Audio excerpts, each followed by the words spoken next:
got the Merry Christmas wagon in this video. It won't be a giveaway, but it's just a fun thing to spot. Hello, today we're going to be installing a DCC sound decoder into our Hornby Hogwarts Castle locomotive. So this currently doesn't have any DCC decoder in it. I don't know if it's DCC ready or if we're going to have to hardwire it in. But we have purchased from the good people at YouChoos a Zimo sound decoder preloaded with appropriate sounds for the Great Western Hall class locomotive, and we're going to see if we can fit it inside. Okay, there are 3 screws to remove to get the chassis out of the Hogwarts Castle locomotive. One here at the back, which will also remove this coupling mechanism, and then you've also got to remove the front bogie to get to a screw underneath, which you've got to remove this screw here, but to get to that you've got to remove this front bogie, and to remove that I think you've got to remove this screw just in here. So we're going to start with the screw that removes the front bogie. It's quite a long one. You've got to get under the brake rigging for that, and then I'm going to put that in my pot, keep it safe. And then we're going to remove the front bogie. Did you see that? Yep. Comes out like that. Put that to one side. This screw underneath the spring mechanism is also holding the chassis in place. Camera there. Right, now pan to this end. Then we can remove this screw from the back. It's the sound decoder we're doing. And then there's the 2 pieces which come out from the tender coupling. And then the whole chassis should just lift out like that. Oh, it's a ring-fill motor. So we've got the chassis apart from the body, and you can see here's the motor inside. It's not DCC ready, there is no socket, but there are connections to the motor here and here. So I'm going to have to take those connections off and hardwire the decoder into there between the pickup cables, wires and the motor wires. The other question I need to solve is where am I going to put the decoder? There's not a lot of space inside the body. There's a huge weight in there, which is great because it gives it really good traction, but I might have to take that out to make space for both the decoder and the speaker, although I could put the speaker in the tender. I think there's quite a lot of space in there. It's fairly light. I don't think there's anything in there. So the speaker could go in there, but then I've got to put connecting wires through, which is a little bit more fiddly to do. So some decisions to make there. I'm going to have a think about that, see if I can get the weight out, and see where we go from there. The weight's almost glued in. I think the weight probably is glued in, or it might be a tight tension fit. Here's our Zimo sound decoder, which we're going to have to try and fit inside here. So I'm just going to get it out of the packet. The whole packet won't fit in. No. But the decoder will. The decoder itself is fairly physically big, bigger in fact than the little sugar cube speaker we've had supplied with it. But the question is, how and where are we going to fit this little beastie? I think we're going to have to remove the weight from inside the loco body, and that will leave room for everything. But will the loco then have enough traction without that weight to make it up the incline on our railway? I'm not sure. It's very exciting. Let's find out. This is the weight. I'm trying to prise it out very gently, just with a screwdriver. I say very gently. I'm not being the gentlest of gentlenesses, because I do need to get it out. And it is moving. I just don't want to put undue stress on the plastic body. It seems to be held in maybe with some kind of gungy... Or glue. Gunge. Come on. It's coming. It is coming. There we go. Yes, it's got some kind of, I don't know, tape around it. It's lead weight. It is. It's really heavy, actually, which is great for traction, but also takes up loads of space. Okay, we haven't shown you this before. We're going to show you today about installing a DCC decoder into a non-DCC ready locomotive. That means it doesn't have a socket ready for the 8-pin plug to plug straight into. So we've got to make a hardwired solder connection, and we've got to interrupt the connection between the wheels and the motor and insert that socket in there. So we're going to have to cut the plug off. We're going to have to cut these wires that connect on either ends of the terminal here. And we're going to have to connect the wires from this loom straight to those ends. And I've just been looking up the colour code that we need to connect. We need to connect the red and black wires to the track. So that's going to be to here and here. And then we're going to need to connect the motor, which is orange and grey, to the other ends of those. They're currently connected together, but we're going to separate them. So we're going to disconnect the motor now from the track. There's just 2 wires to remove for that, which should be pretty easy. I've got my trusty solder sucker to suck some of the solder out of the way. So the first one is this connection here. Here we go. And then I should be able to remove that. That made me jump. And then I'm going to turn it round and do the same. I'm actually going to use a pair of pliers to hold that. I'm going to heat up this surface here and then remove that from there. And that is now the connection between track and motor severed. I think I'm going to remove this capacitor as well, because I'm not sure how that is going to interact with the decoder chip once that's installed. I think it will upset it. So I'm going to have that out of the way. There we go. Okay, so now I'm going to install the decoder between those 2 and these 2 connections here. So the next thing I need to do is chop off the plug. This always makes me nervous. This is the point of no return. Once I've done this, I can't return the decoder. So here we go. And I'm chopping it off right at the plug end, so I've got the maximum amount of wiring to work with. Rolling. Good. And then I'm only going to use 4 of these wires. 4 of them aren't used, so I'm not going to cut those off. I'm going to fold them back in case I want them in a future stage. They're for doing things like powering accessories, lighting, if you've got that in your model. We haven't got that, so we're not going to use them. We just need these 4, black, red, orange and grey. So there they are. I'm going to strip the 4 ends of those, and then I'm going to make solder connections between those and the wires I've just exposed in the loco. I'm going to want some heat shrink as well to cover up those joins.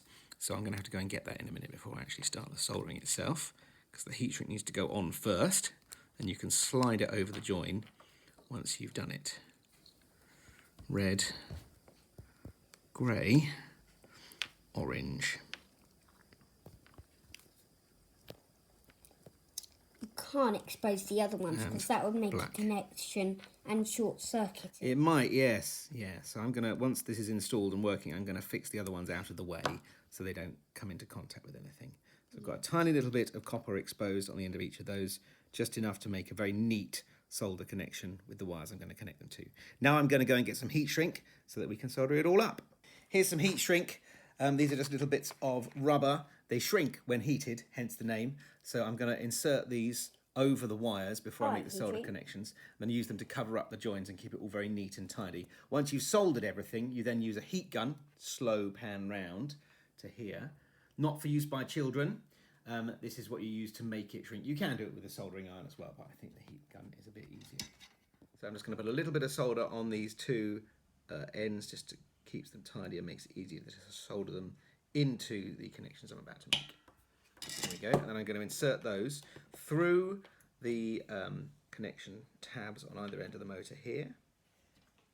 When you're soldering active components, which means things with a chip in, which does definitely include DCC decoders, you've got to be really careful not to overheat them.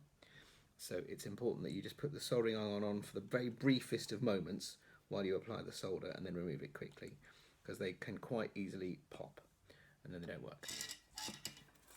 Which would be very sad. It would, yes. So 1, that's quick, and 2, that's done. Okay, I will cut off those ends, but I'm going to test it all first and make sure it all makes a noise. But before I can test, I need to make the other connection, which is to these 2 wires here, to the track, the black and the red. So this is where my heat shrink comes in. I'm going to put a little bit of heat shrink over each of these, so I can cover up the join when it's made. So let's solder that. So I will cover that with heat shrink later. I'm going to do the other end now.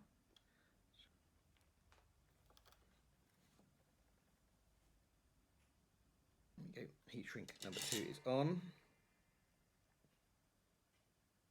We'll put a link into the description to all of the parts we're using. So that's the actual bulk of the soldering done. I mean, that's all of the soldering done, really. It needs tidying up, trimming, heat shrinking. But before I do that, I actually want to test it. And Simon, I think it's time for you to operate the controller, isn't it? So I'll take over filming for a minute. Okay, so first of all, let's fire up the sound, shall we? Hey! Very quiet. That's great. Well, that's just the background setting noise. Oh, lovely. That's great. Can you check if it moves? What's that sound? Don't know. We'll have to look at the list of sounds in a minute.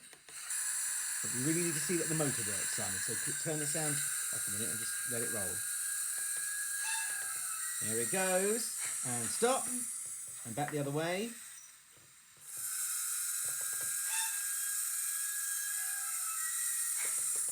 And stop. Great. Oh, well, I'd say that's a successful test of our systems.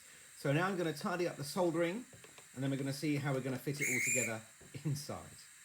Simon loves testing all the different sounds. Time to do the heat shrink, so I'm just going to slide this little piece over the join there, and there's another one to slide over here. Just cover up those electrical connections there, so they don't short out by touching anything.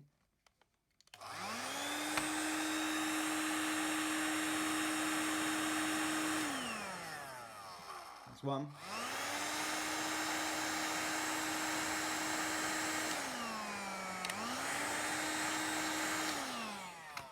That's it. All the heat shrinking is shrunk. I've got a new t-shirt and it has the Hogwarts Express on, relevant to this video. You would do well on the Cactus Running with the Railway video. So I managed to fix the speaker, the decoder chip and the capacitor inside the boiler front. There's a little bit of wiring here which I'm going to try and tidy up, but it should all easily fit back together, and there is room to put a few bits of weight in there. We're not, sadly, I don't think going to be able to fit this big weight back in, which is a shame because that's really heavy and would add a lot of traction, but we might be able to fit some of these smaller weights in, which will slightly increase its traction. Or maybe We'll try it without first to make sure it all works. Or maybe a 10 grams.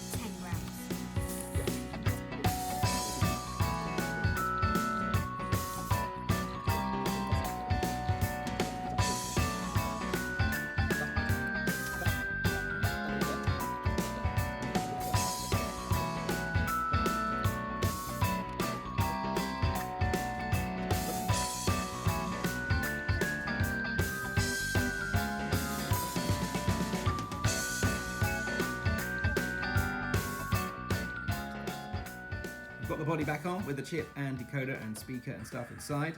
And there's the sound. Great job, Simon. Right, let's hear it toot. Oh, lovely. Guns whistle. There. Oh, yeah. Move it about a bit.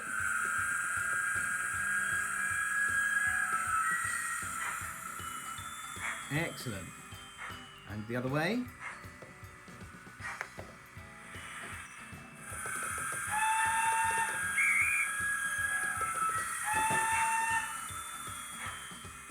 Fantastic. Well, that seems to have been a success.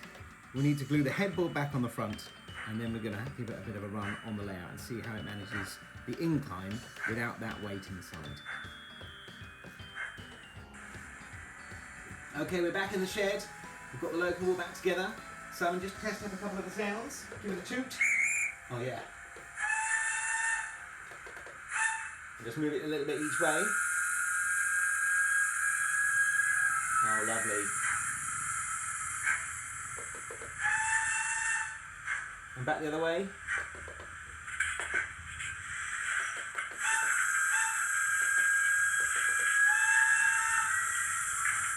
What a wonderful array of sounds it makes.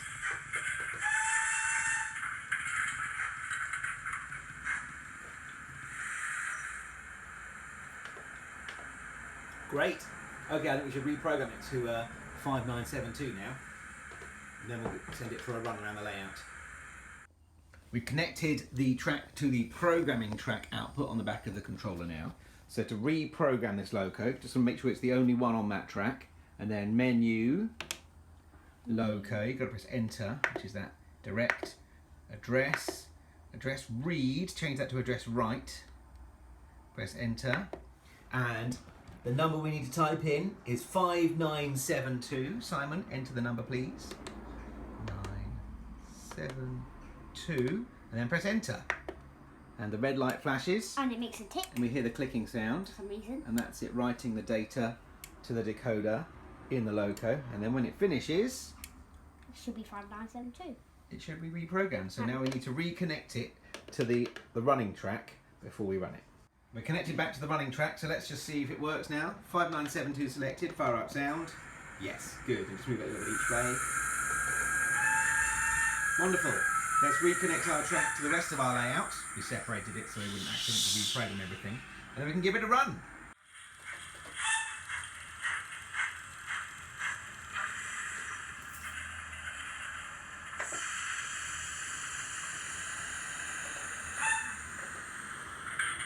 That's it, coupling.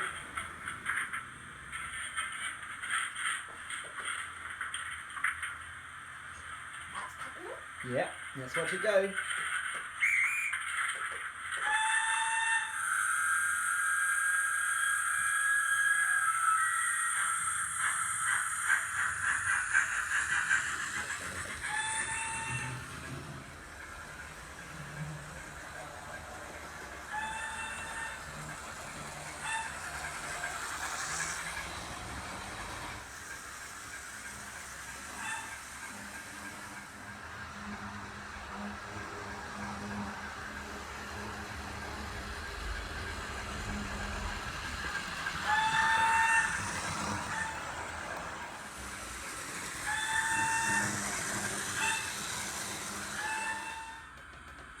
So we've got it lined up in the traverser, and this is the moment at which we find whether it can make it up the incline with that weight removed. So Simon, let's fire it up and see what happens.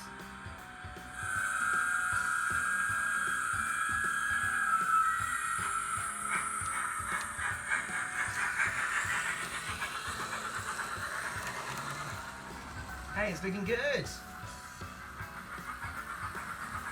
Even with that weight removed, it still looks like it can manage the slope up to our main layout. That is with only 2 coaches, and at some point I'd like to get another couple of coaches for it. So we might have to assess again whether it can manage all 4 up that slope. We might have to add more weight to it then, but for now, I think that is a successful project. Very happy with that. And change the points. I did a very good. Yeah, great. What do you reckon, Simon? Great. I think we should see it going over Glenfin and Viaducts next.